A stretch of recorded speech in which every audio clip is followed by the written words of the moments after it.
In this tutorial, I'm going to show you how to selectively lighten or darken features of the image with more control and flexibility than the dodge and burn tools that come with Photoshop CS.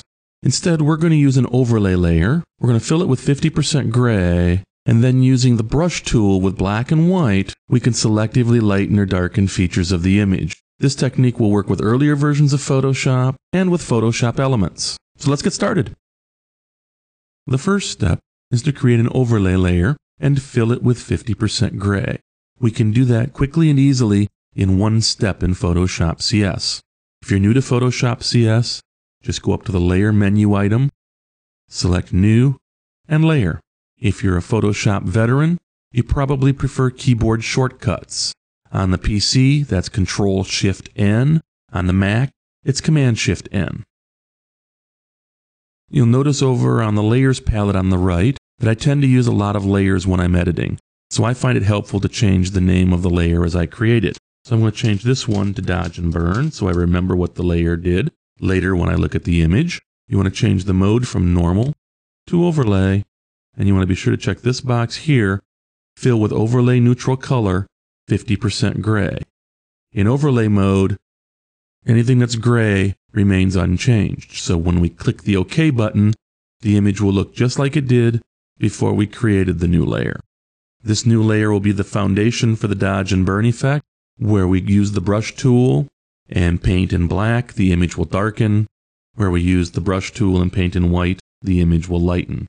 So let's move on to the next step and set up our brush. We're now ready to select the brush tool and set it up for Dodge and Burn. We want to have black as our foreground and white as the background. And you can do that by clicking on this icon here, or you can remember the keyboard shortcut, the D key. It's easy to move backwards and forwards between black and white. We can toggle back and forth with this little icon over here, or you can remember the keyboard shortcut, the X key, which will also toggle back and forth between the background and the foreground. This will let you move back and forth easily between dodging and burning. You want to use a brush that has a relatively soft edge to it. That'll help avoid any harsh transitions. And you want to start off with a relatively low opacity, something like 10 or 15%. The idea is to build up the effect gradually over successive strokes. So let's move on to an actual example of Dodge and Burn. We're now ready to apply the Dodge and Burn effect. You'll want to be able to change the size of the brush while you work with it, and you can do that on the option bar. I find it easier to use a keyboard shortcut. The left square bracket key will reduce the size of your brush, and the right square bracket key will increase the size of the brush. You can change the opacity by pressing any one of the number keys. 1 for 10%, 2 for 20%, all the way to 0 for 100%. And if you need some number in between the 10% increments, just press 2 keys quickly in succession, like 2.5 for 25% or 0.5 for 5%. Now I want to darken this petal on the right here, reduce some of the highlights, and where I paint with black, I'll darken the image. That's the burn effect.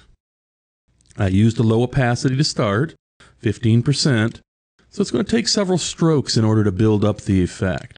And because I used a soft edge brush, the transitions between the strokes will be nice and smooth and gentle. This gives us a lot of control. I want to also darken this petal here in the center, so I'm going to need to reduce the brush a little more. I press the left bracket key, square bracket key, and that will allow me to apply a little bit of burn effect to this petal in the center. If I want to switch and apply a dodge effect in order to lighten part of the image, I just paint with white. And the keyboard shortcut to switch back and forth is the X key. I'll want to reduce this brush a little further, so I'll press the left square bracket key again, reducing the brush a bit. And now where I paint with white, I lighten the image. I'm going to go over on the layer palette, and I'm going to turn off the layers underneath, and that will give you a good idea of what's really going on with this technique.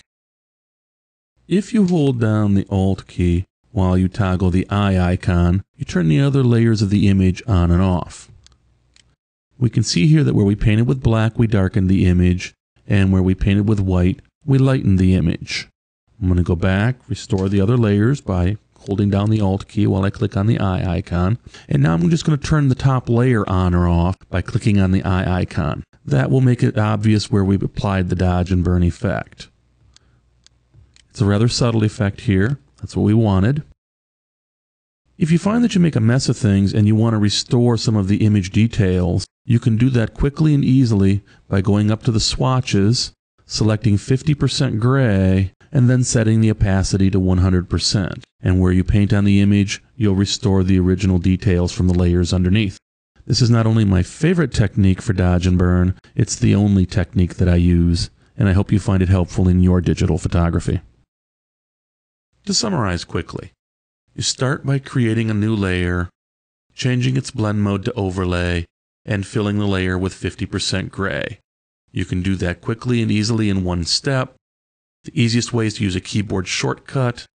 That's Control-Shift-N on the PC or Command-Shift-N on the Macintosh. You want to use the brush tool with a soft edge, and you want to start out with low opacity, something like 10 to 15%.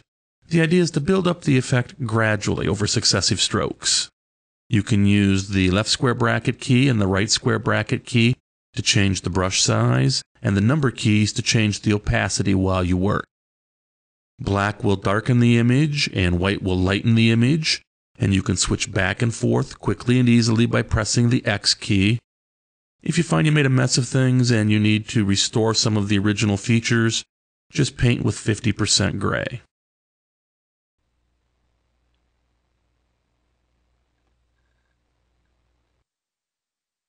I'm Glenn Mitchell with the Lights Right Studio in Tallahassee, Florida. Cheers.